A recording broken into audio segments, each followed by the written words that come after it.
वर्षीय Dilip Kumar pandemic situation में इस बीमारी से बचने के लिए घर से बाहर नहीं निकल रहे हैं। घर में ही वो कैद हैं। लेकिन क्या आपको मालूम है, दिलीप कुमार साहब जो कि इस उम्र में भी अपनी बीमारी से बचने के लिए काफ़ी ज़्यादा तकलीफ झेल रहे हैं, घर में कैद। उनके छोटे भाई को कोरोना ने हरा दिया और वही असलम जो 88 की उम्र में हम सब से दूर चले गए। वही असलम खान दिलीप कुमार के भाई की ये हम आपके बीच कुछ तस्वीरें लाए हैं जो हम आपके बीच प्रेजेंट ज़रूर करना चाहेंगे। इन तस्वीरों में आप देख सकते हैं असलम खान कोई कम टैलेंटेड थोड़ी न थे।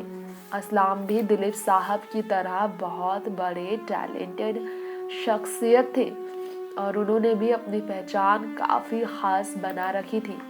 दिलीप साहब की बात हो रही है यहाँ, तो दिलीप साहब अपने भाई असलम के निधन के बाद उनकी अंतिम विदाई में शरीक नहीं हो सके क्योंकि कोविड-19 में दूरियां ही उनकी सेहत के लिए ज़रूरी है और इस ज़रूरी और मजबूरी के कारण दिलीप साहब ने अपने भाई के अंतिम दर्शन से भी दूरियां बना ली। लेकिन आज हम उनके भाई की बात कर रहे हैं, तो चलिए आपको जानकारी दे दें असलम खान के बारे में। कौन है वो, कैसे है वो और कैसे वो बॉलीवुड से दूर रहकर भी बॉलीवुड इंडस्ट्री के सबसे बड़े अभिनेता रहे, ट्रेजेडी किंग रहे। दिलीप कुमार के बहुत चहेते थे। दिलीप साहब के भाई असलम खान के बारे में कहा जाता है कि वो अपनी ज़िंदगी में अपने धुन में ही रहते थे। दिलीप साहब को लेकर उनके भाई असलम का आखिरी संदेश हम आपको सुनाना चाहेंगे। दिलीप साहब की तबीयत का डर हमेशा असलम को सताता रहता था।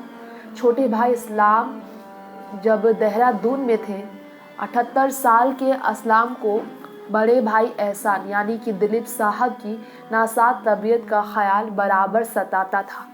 ऐसी तकलीफ दे थी उनकी ज़िंदगी। दिलीप साहब के अंदाज में बहुत धीरे धीरे बोलने वाले असलम के बारे में कहा जाता है, उनका अंदाज काफ़ी अलग था।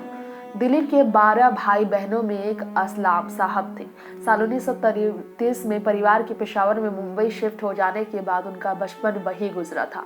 दिलीप साहब के बारे में उन्होंने कहा था कि बहुत ज़्यादा उनकी तबीयत और सेहत की चिंता उन्हें सताती है। ये कहकर ही वो हॉस्पिटल में अपनी ज़िंदगी की आखिरी सांस ले गए कि उनके परिवार के सदस्य शांतिपूर्ण ज़िंदगी गुजारे। नेक्स्ट 9 न्यूज़ रूम से तृप्ति की रिपोर्ट।